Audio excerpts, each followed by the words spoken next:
So welcome back after your weekend of fun, I hope, and rest. And you're ready for, is this now the third week of training? Excellent, excellent. So let's see, what have you already accomplished in the last 2 weeks? Done a little advanced submodalities, right? And strategies, some advanced strategies work. Is that right? Meta programs. You did some modeling with David Gordon. What was that? Review. Just review. Some review of practitioner skills and things like that, getting ready to go. Excellent. Well, this is probably a weekend or a 2-day segment that many of you have been waiting for, the belief section.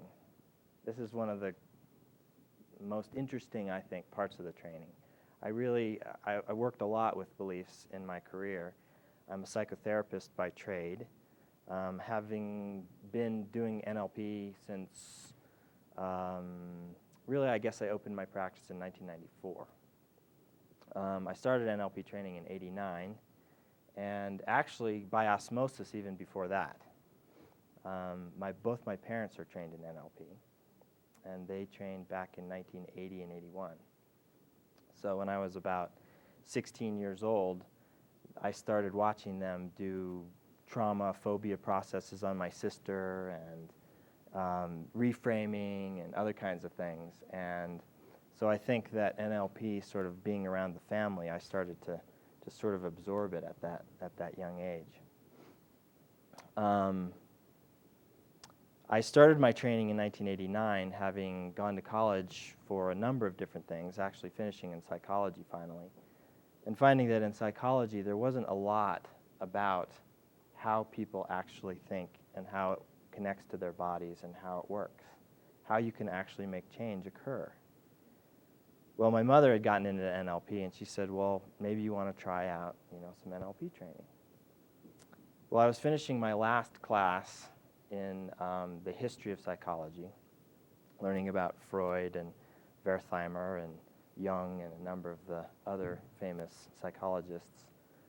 And I started my NLP career by working for Stephen Connie Ray Andreas at NLP Comprehensive. I started off as the receptionist, answering the phones, which at the time was not the best choice of jobs for me. I was quite unaware of myself.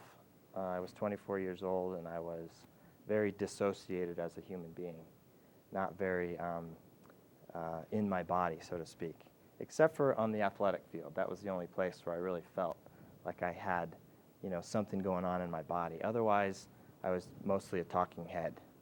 And so I'd answer the phone, NLP Comprehensive, and that was it, and wait for the response on the other side. Well, I only lasted 5 weeks in that job, and Stephen Connie Ray decided that my talents laid elsewhere.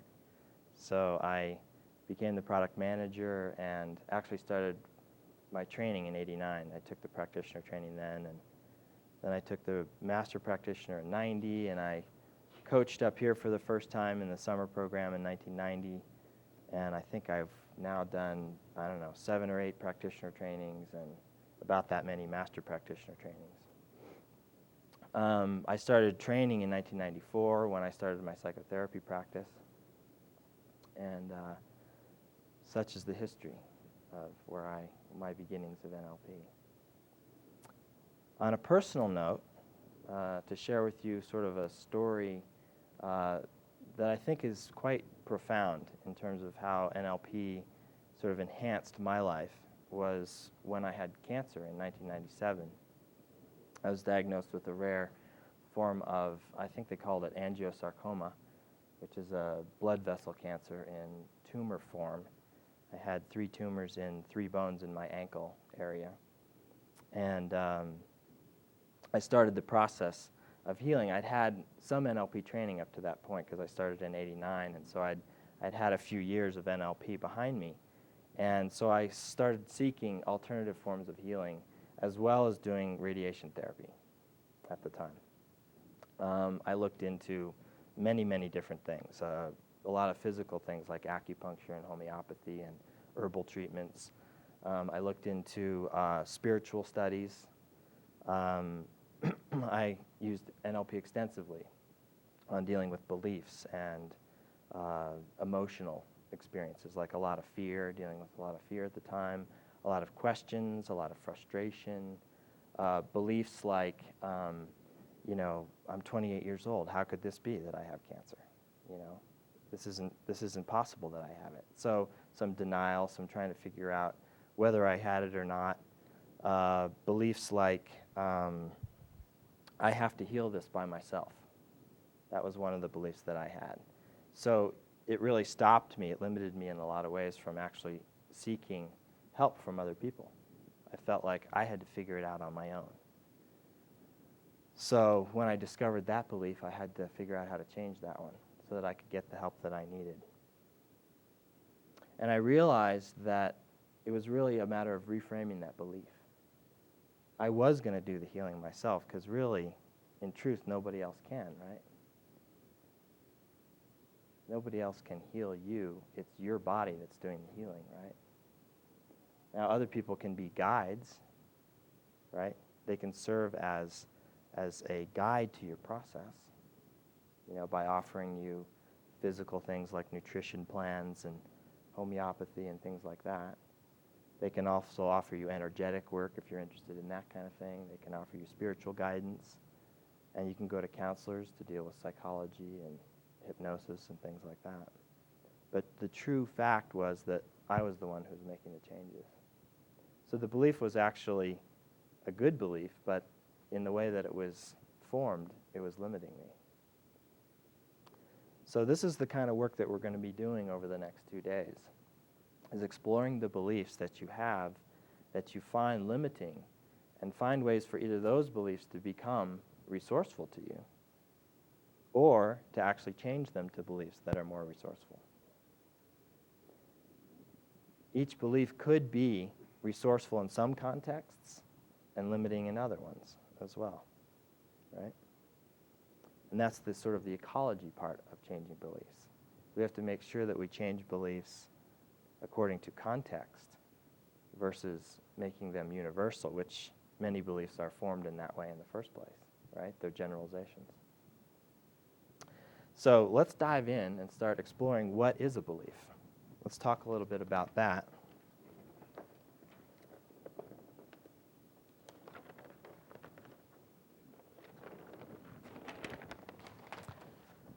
So the dictionary definition, a belief is an idea or judgment held as true or valid.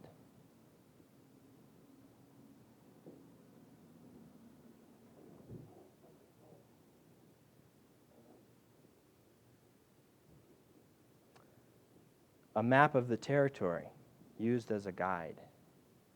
That's kind of an NLP way of describing a belief. We talk a lot about our maps. Is that a familiar metaphor for all of you? Your map of reality, your map of the territory. So our maps act as a filter. We use our maps to help us move about the world. And our beliefs, many of them are unconscious to us.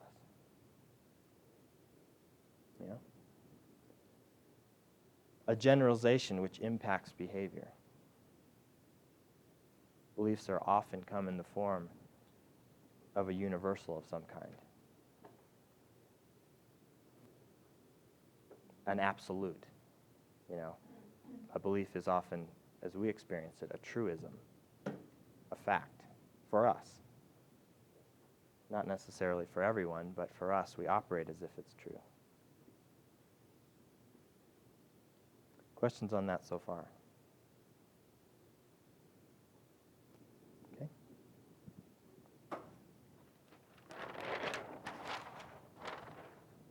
How are they formed or built?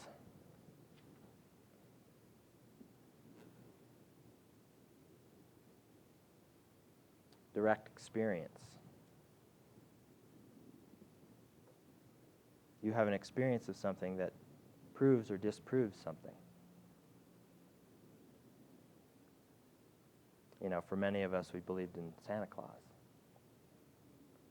And then we snuck downstairs and we saw one of our parents putting the presents under the tree or eating the cookies and milk or whatever your relationship to that metaphor was. And you suddenly started questioning that. So you had the direct experience that maybe your belief wasn't true. So there's lots of times in your life where you've had a direct experience that made you begin to question a belief that you already had or began to prove something different. Yeah? Okay. Modeling others' experiences. Many of our beliefs that we still hold today were formed when we were children.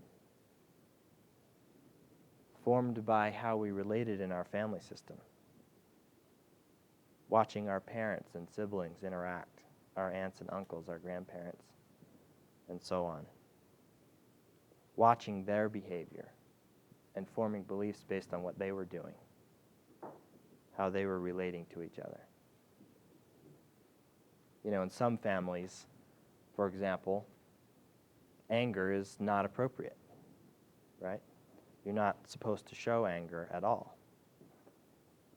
So a child can form a belief, anger's a bad thing. Anger's not appropriate, anger's not okay. Right?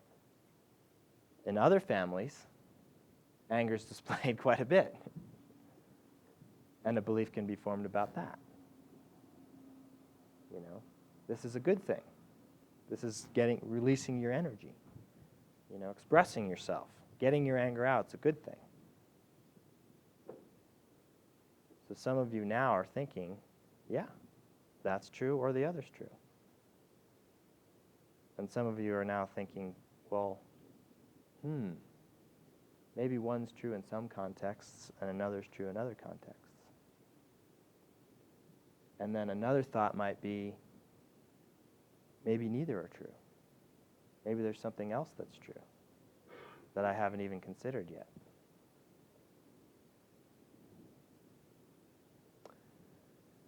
The third is indirect experience.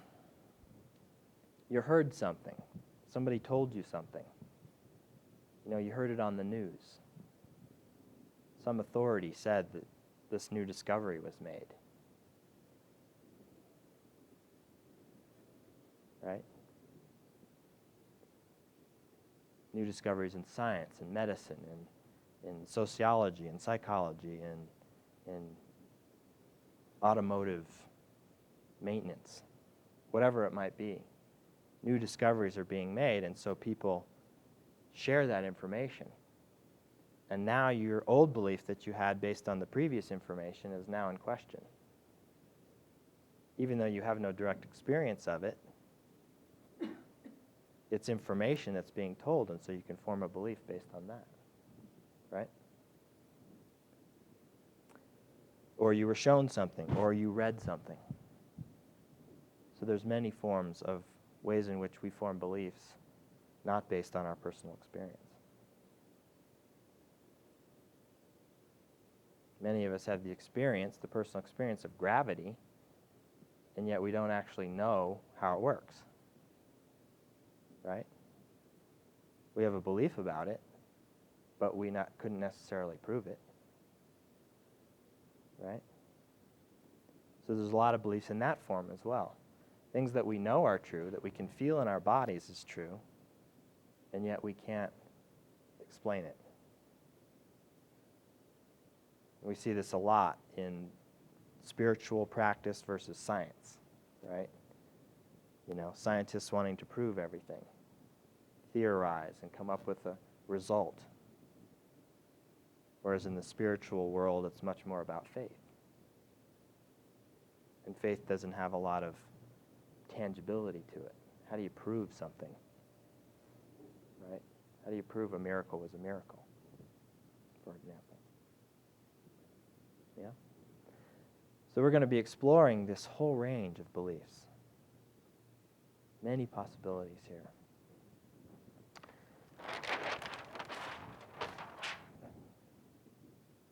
I don't think there are many places that people really explore beliefs at the depth that we do in NLP.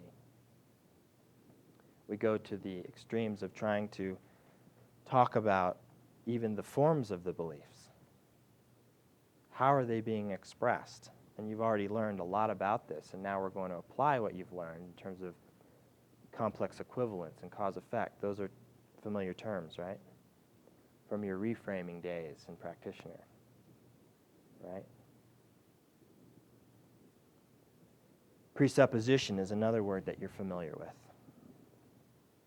Presuppositions. Things that we assume are true, right, but are not often stated. That can be a form of a belief, right? Cause effects, complex equivalence, and value-based beliefs. So let's explore that a little bit.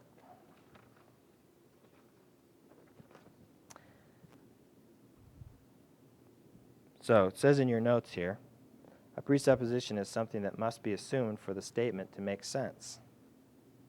Presuppositions are often contained within assumptions. This is a very common form of belief. We presuppose things hundreds of times a day. Hundreds of times a day.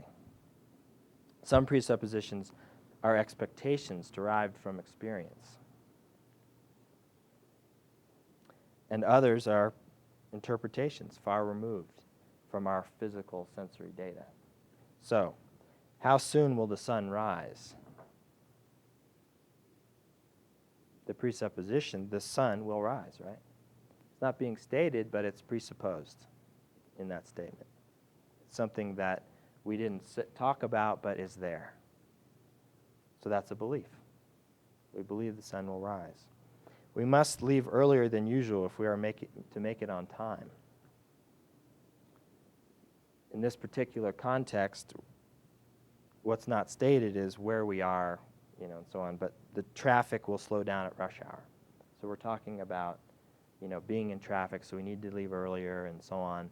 So we presuppose that something is true. You will look great in that outfit. Presupposes the clothes will fit, and other kinds of presuppositions. How often do you get your hair cut? Presupposes that hair grows, right? Will you carry the baby? That presupposes that you will. Also presupposes that babies can't walk, that they need to be carried. Right?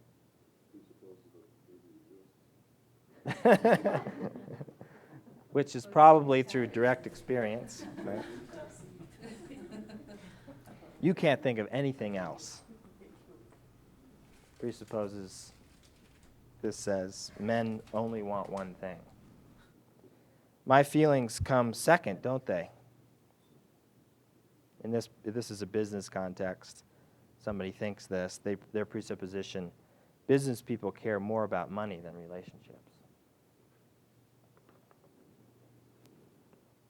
You can begin to think, some of these presuppositions are useful, and helpful, and some of them can be limiting, depending upon the context. So without presuppositions, we'd be unable to function. Our presuppositions are occurring all the time, and most of the time, we're unaware of them.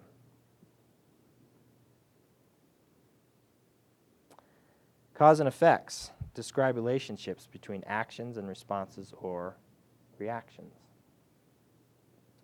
Relationships should be easy, or they are not worth it. You hear the cause effect in that? And do you hear the belief in that? The whole thing is a belief, right? So that's going to prevent somebody from being in a relationship that's difficult, right? If it becomes difficult, what's likely to happen? Breakup. Yep. I'm not smart enough to learn this material.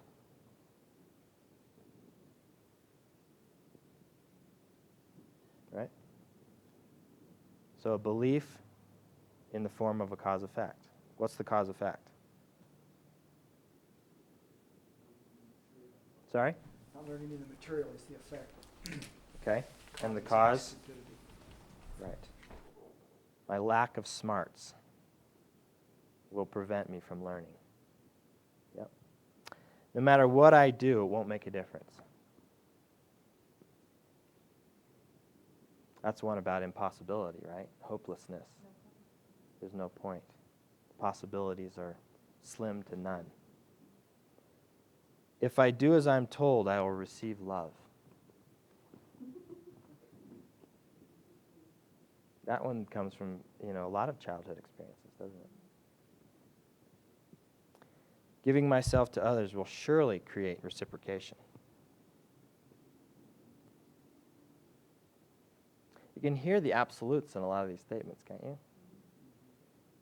And you can begin to already think, well, yeah, that's true in some contexts, but not as a universal. Giving of myself to others doesn't always create reciprocation. There's lots of cases where I give and there's nothing returned, at least by that person. If I use it as a belief that's much more universal, like reciprocation comes in many forms, and so some reciprocation will come from somewhere, then the belief could be more empowering, right? So sometimes it's a matter of looking at the context and expanding it or shrinking it to make the belief work better, make it more useful in any particular context. Let's move on. Complex equivalences mean what? When we say this is that or this means that. Okay. So all heiresses are beautiful.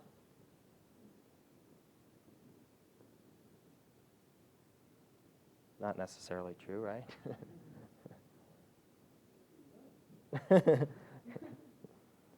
A great fortune is a great slavery.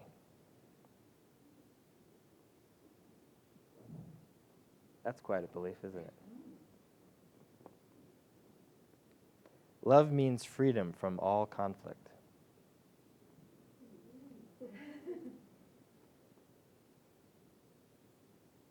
Powerful. All men are liars.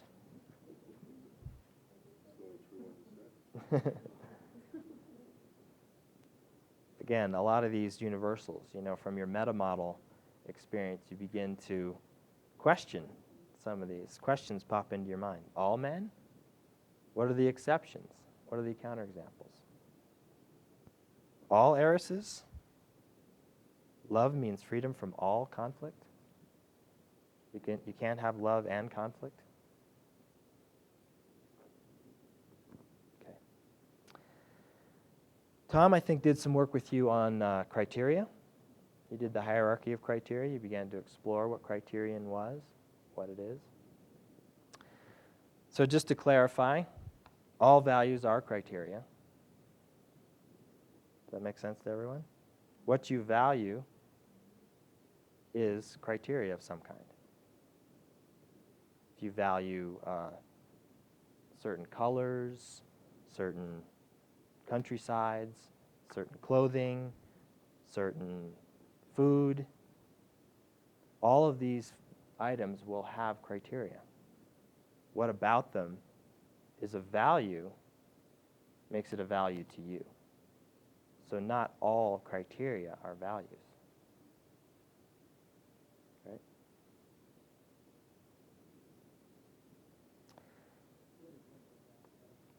An example? So you're looking at a menu in a restaurant. How do you decide what it is that you want to eat? You're using criteria, and you said my criteria, which means what? What you value, right? You're not using all the criteria. You're only using the ones that are valuable to you. Okay. Does that make sense? Yeah. So, yeah, there's a lot of criteria, right? All my criteria are values. Exactly. So the key word there was my. You didn't say I'm using the criteria, because then I would have to question that and say, you're not using all of it, are you? You're making choices based on the criteria that are valuable to you. So if I went to buy a car, there are many things to choose a car based on, right? Its color, its shape, its function, its comfort, its gas mileage, many, many things to choose from. But only certain ones of those are going to be valuable to me. Make sense? Okay. So, as Tom had said, criteria are standards for evaluation within a particular context. Just because we're looking at color in one context doesn't mean color in another context is important, right? So again, NLP is really emphasizing context specific. We're looking at things in a subjective way. That's why it's so important to really learn how to change beliefs, because beliefs can be very objective in their description. And when they get too objective and we start utilizing them in multiple contexts, we'll eventually find a place where they could be limiting. Yes? I just want to clarify about what you just said. Beliefs could be very subjective. Objective. Objective. Yes. If we apply them objectively, right, then there could be a place, a context, where we would find them to be limiting. Because beliefs, when they work the best, are subjectively used in a particular context. So if I believe a certain thing, You act accordingly. what's that? You act accordingly. I act according to the belief. Exactly. And so if I make a belief too universal, too general, Objective. too objective, then I could find a place where it's limiting. And this is where we often have conflicts with our own beliefs. I believe something, but it's in conflict with something that I'm trying to accomplish or something that I'm trying to do. It limits me in that way. It actually questions the whole of objectivity, really. It questions objectivity. Sorry, say it again? It questions the whole of objectivity. Yes. Questions the whole of objectivity. Which is again why in NLP we focus so much on the subjective. When I'm working with a client and they're expressing a belief, I don't make a judgment about that belief. I start asking them questions about how it works for them. I want to know subjectively how that belief serves them or doesn't, or limits them. And I want to find out the contexts in which it works for them and the contexts in which it doesn't. Right? That's the ecology part of it. We want to make sure that when we change a belief, we're changing it to serve the ecology of the human being, to be in the best service of what they're trying to accomplish or trying to be or trying to do or trying to think or feel, or whatever it might be. So that's why in examining beliefs, it's so valuable to have the meta-model skills. You know, to have those universals being stated by somebody, to hear those beliefs coming out in those forms, and to have a way to begin to question them, to ask them, to find out where they live, where those beliefs live.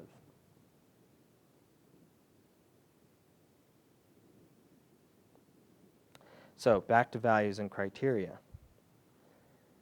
So often in a belief, there'll be values that are stated. In the end, the only thing that really counts is shareholder value. So what's that person focused on, right? They have a very specific value, and they are operating their business based on that value. So you can see if it's applied in many contexts in their business, how are they going to communicate with their customers? How are they going to communicate with their employees? If this is the only thing that really counts, you can see how a lot of other things can fall off and not be attended to. Nothing is at last sacred but the integrity of our own mind.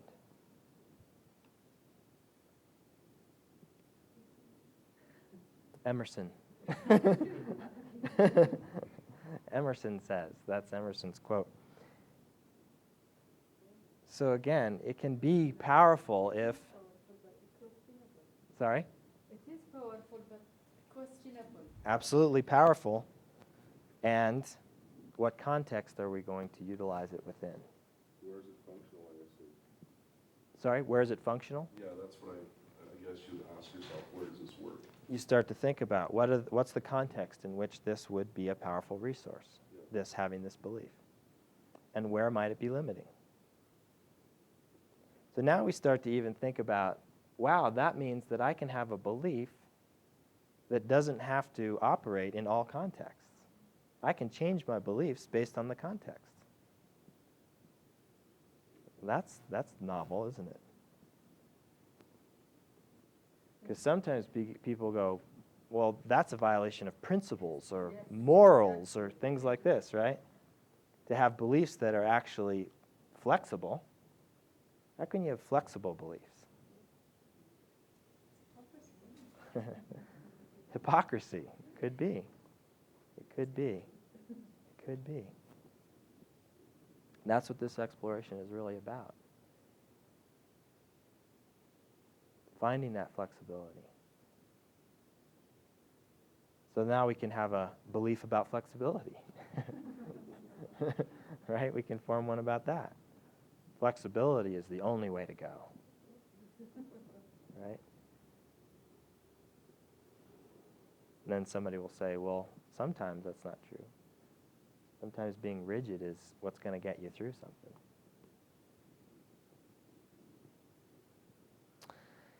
You can't be too rich or too thin.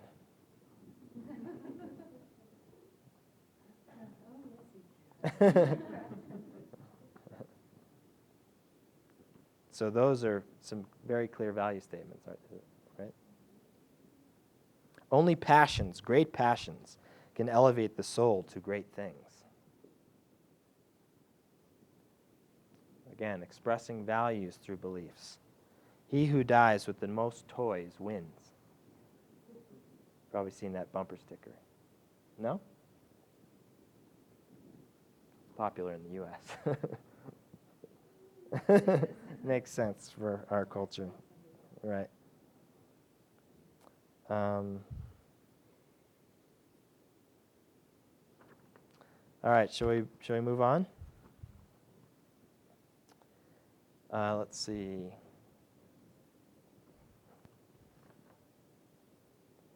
All right, we'll get to that in a minute, surface beliefs. Let's take another, content beliefs. We all have beliefs that serve us, as well as beliefs that limit us. We've been talking about that. Some beliefs could be more useful than others in particular situations. The following examples could be empowering beliefs, depending on the context in which they operate.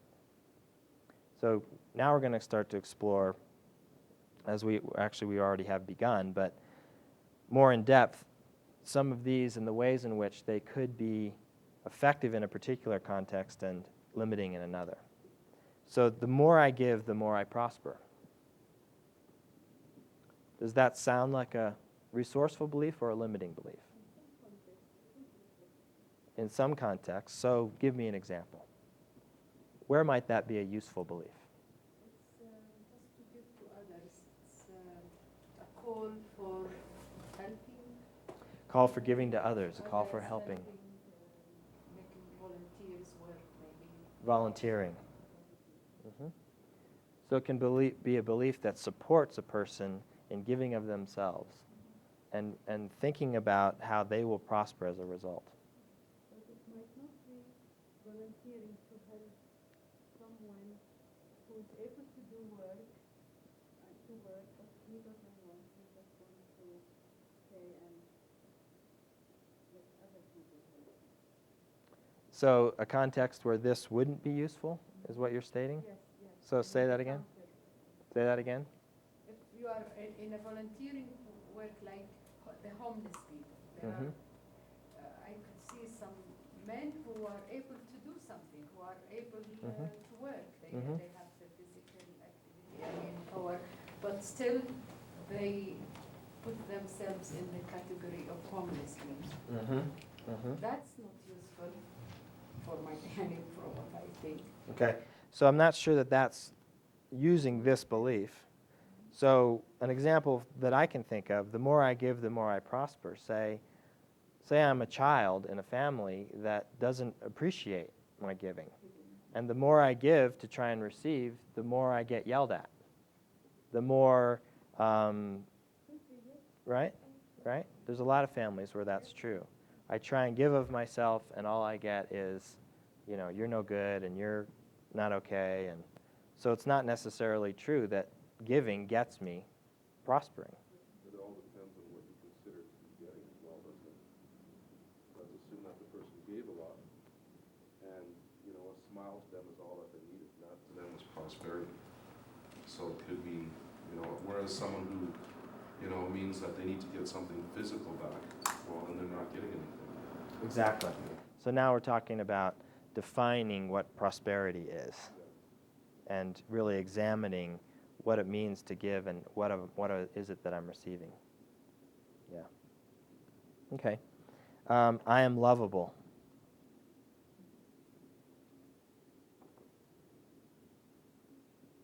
The reason this is on here is this is one that a lot of people want to have. They want the experience of being lovable. Now, how is that different from loved? Lovable. I am Could it- loved.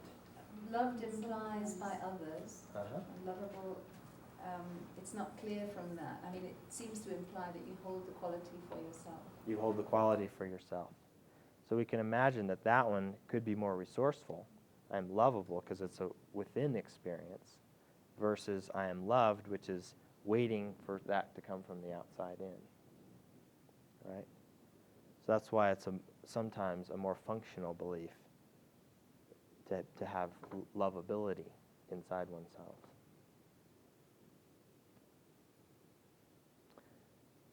And again, there may be a context where that is not in service of the person. Might be more challenging to find one in that, but there probably is one. There's always a way.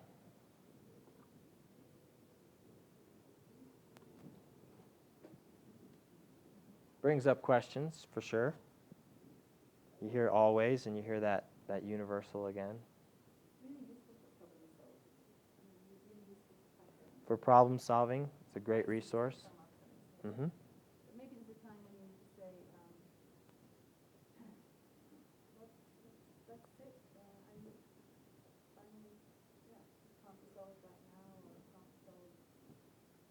resolve. So it might be a resource in helping you to continue a process to find the answer. It also could be limiting if you do that for years and years and years and years, and you never do find the answer, and you've spent a lot of time seeking something that you may never find. So that could be a limitation. Or the way is too costly. Mm-hmm. Mm-hmm. Okay. If one person can do it, anyone can learn it. NLP presupposition, right? Well, brain surgery and... Well, anyone can learn it. And then it's my courage.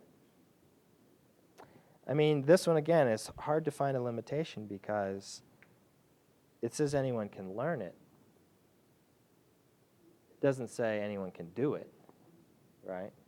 So it's just saying that there's a possibility for learning if you want to engage in it. Now, there may be costs, right, as you said. There may be, time that has to be dealt with. But it's possible. It's opening up possibility. Okay. Now, we've also named some here. Some beliefs may be limiting to us in particular situations or contexts. Everyone has his price. Right? Acting as if everyone can be bought at some point, right? So that could be limiting. Also could be resourceful, I guess. You could find a way that it's a resourceful belief. If you really wanted something and you had a lot of money, right? It could be a second position, as long as you're not saying to everyone, because I live in a society where corruption works. Corruption works in some societies, yeah. Some parts of the society, like with the police and so on. Mm-hmm. You might hold that usefully. You might hold that usefully, absolutely. I am unworthy.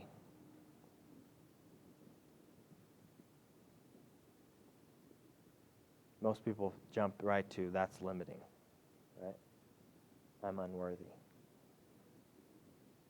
That one's a harder one to find a resource in that one. Could be motivating, right? So using an away from strategy. So if I'm unworthy, then I'm going to prove something, right? So it might make me strive for more. Almost like a polarity response? Yeah. Kind of like that, yeah. I'm thinking maybe it's I'm unworthy to hold that post because I don't have the capability. That's where it might be a resource. So let me... It's really more at the capability level than this is an identity. It's an identity level statement. And you just reframed it into capability by saying I'm unworthy because I haven't learned what it takes to do that job or whatever. So you just reframed it out of, it's not really about worth, it's more about capability. But someone could still hold it in that way. It's about their worth. Children should be seen and not heard.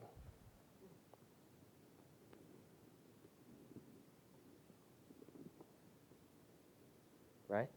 So that one could be limiting, especially if you're a parent and you have to deal with your children every day. Right? It's appropriate also. Certain contexts, it's appropriate. So it's a useful belief to have in certain contexts. Like what? Well, I'm thinking of maybe a theatrical performance. In an auditorium where there's a performance going on. You can see lots of children in the audience, but you can't hear them. That's a good thing. Okay. I can't do my best because management doesn't walk their talk.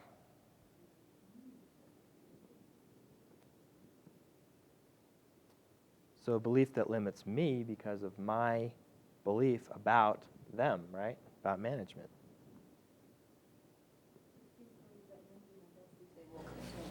I can only do my best if they walk their talk, right? So I sit here and wait until they start doing it, right? So that puts me in a victim position, doesn't it? So there are many beliefs that you'll find that are about victimhood, becoming a victim of something else that's going on. I can't because blah, blah, blah. Another cause-effect belief as well, right? You can hear the cause-effect in that. They're more at effect at that point, aren't they? Sorry? They're more at effect as opposed to being at cause. Yeah. They have to have some external thing control what they can do in order to become their best. Well, that is the cause-effect. Okay. The cause is what's going on over there. Yeah. The effect is I can't do anything. Yeah. So in other words, you'd have to switch it around and see that they're at cause. They're the ones that are able to actually make things happen in order for outside to be the effect. That would be one approach, beginning to look at a belief that might help them to take their own power back and not become the victim of something else anymore, to find their own way to be powerful, to get something done, to whatever it might be they're trying to work on. Right? Might be useful to find a different belief there.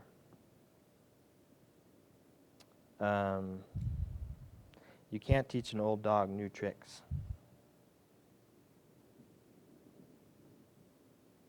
We use that one a lot, at least in this American culture. I don't know for the rest of you if you've heard that one before. You can't teach an old dog new tricks.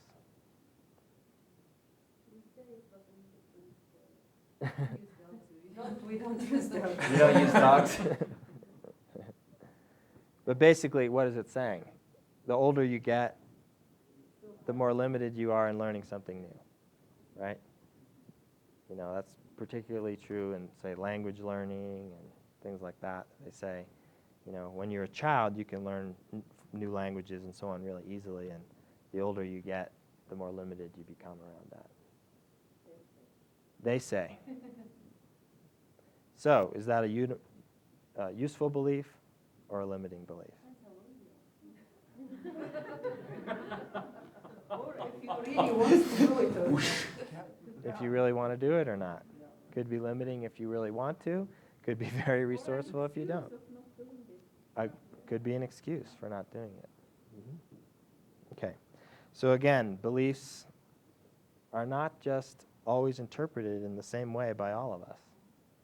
They can be utilized, they can be maneuvered, they can be molded to make them more or less useful. Okay. Okay. So you will be considering, you know, these following contexts: health, prosperity, relationships, work, fun, creativity, spiritual life, aging, and so on when we begin to explore beliefs. We're going to be changing, let's see, at least 3 beliefs over the next 2 days. And we'll be using 3 different techniques to do that. And I'll tell you what those are in a minute. There's a couple of other things I want to talk about.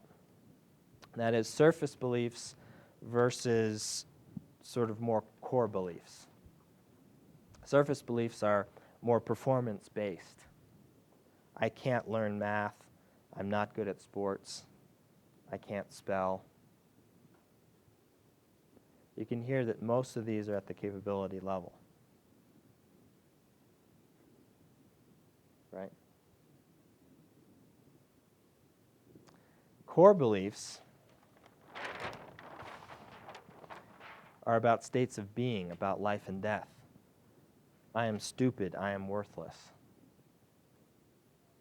Right? Really big absolutes about identity level. Beliefs about myself. So if we look at the neurological level chart, we can see that there are beliefs about all these different levels. Beliefs about my behavior. Beliefs about my capabilities. Beliefs about who I am as a person. Spiritual beliefs.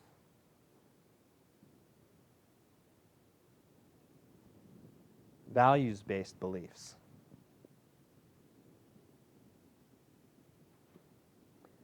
So sometimes when you're working with beliefs and you find a capability level belief and you dig a little bit, you might also find an identity level belief that supports that capability or that lack of capability.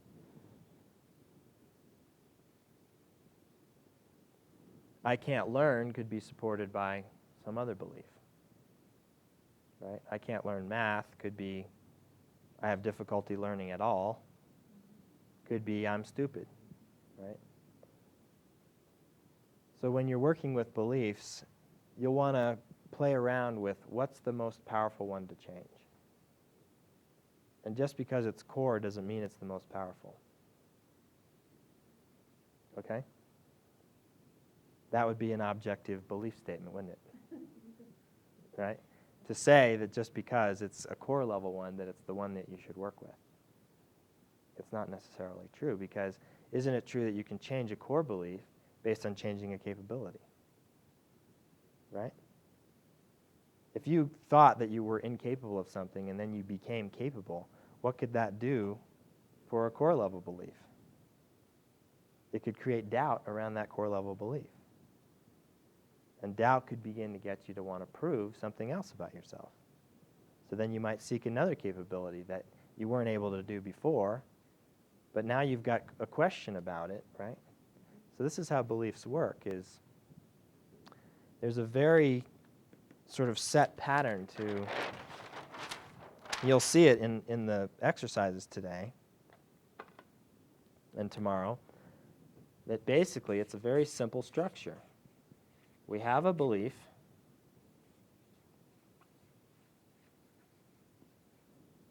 We turn it into doubt.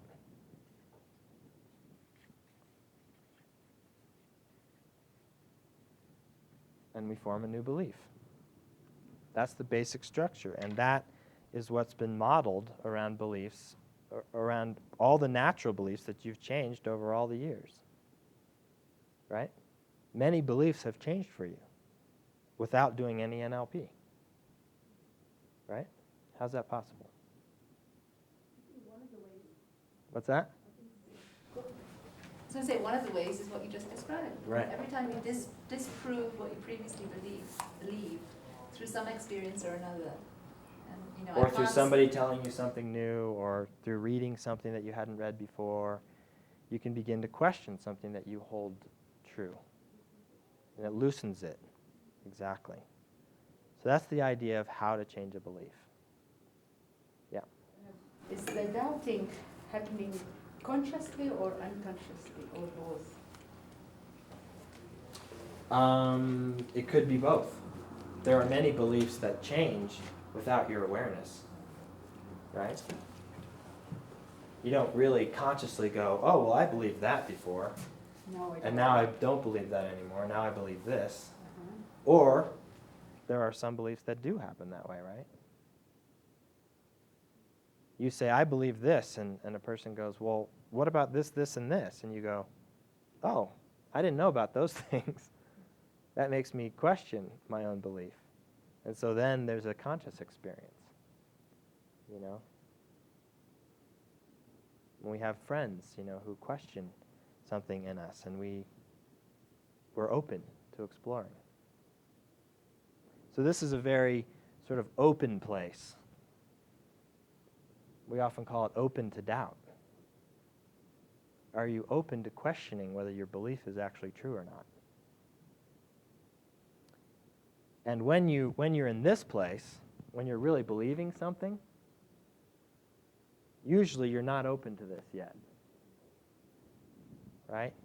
So as an NLP practitioner, all the language skills that you've learned, all your meta model and Milton model and all these different things, reframing and so on, can begin to help you to begin to move them to this place.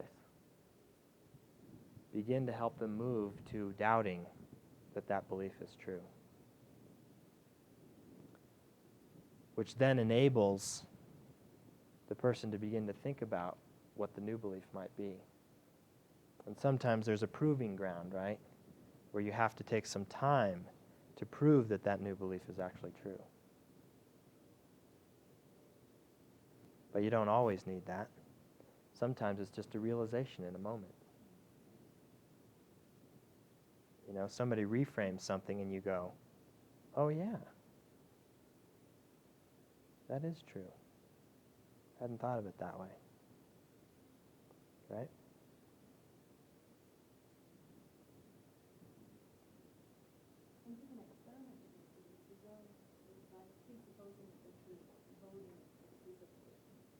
Experiment with new beliefs by holding it as a presupposition.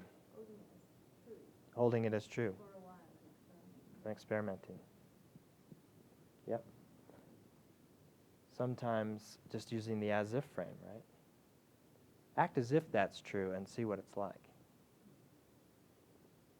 You know, inviting a person to step into something that they hadn't believed before. What would it be like if you did believe it? So there's many, many techniques conversationally to help somebody to examine their beliefs and to begin to change them. The three of the techniques that we're going to do today and tomorrow are the submodality belief change,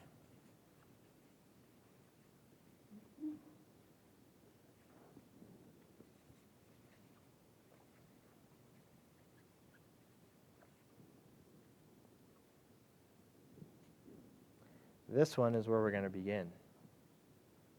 You all just have done some advanced submodalities work over the last few days, right? So we're going to explore, this is like a mapping across technique. It's looking at how doubt and a belief are different? What are the submodalities of each? And what are the differences with something that you believe strongly and something that you doubt? So that you can get the structure, your internal structure, of how you store a belief. And then what is an experience like when you have something that you doubt, something that you're unsure of? And so then it's just taking an old belief into doubt, into the experience of doubt, to begin to let your mind reorganize itself to doubting that that may be true, and then having it, the new belief, drop into the submodalities of belief again. That's the basic structure of that one. Then we have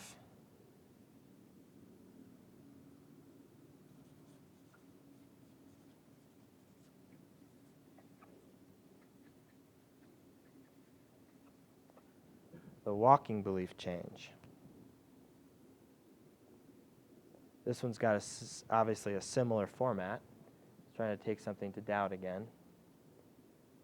But it uses a more kinesthetic approach by having a mapped out process of here's the belief, here's open to doubt, here's putting the belief away, as we call it in this technique, into the museum of old beliefs. Storing it where we have all the beliefs that we ever used to believe but don't believe anymore. And then the format of coming back and creating a new belief.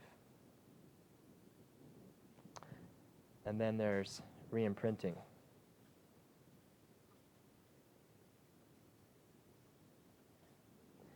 Re-imprinting is about finding the experience or time that a belief was formed.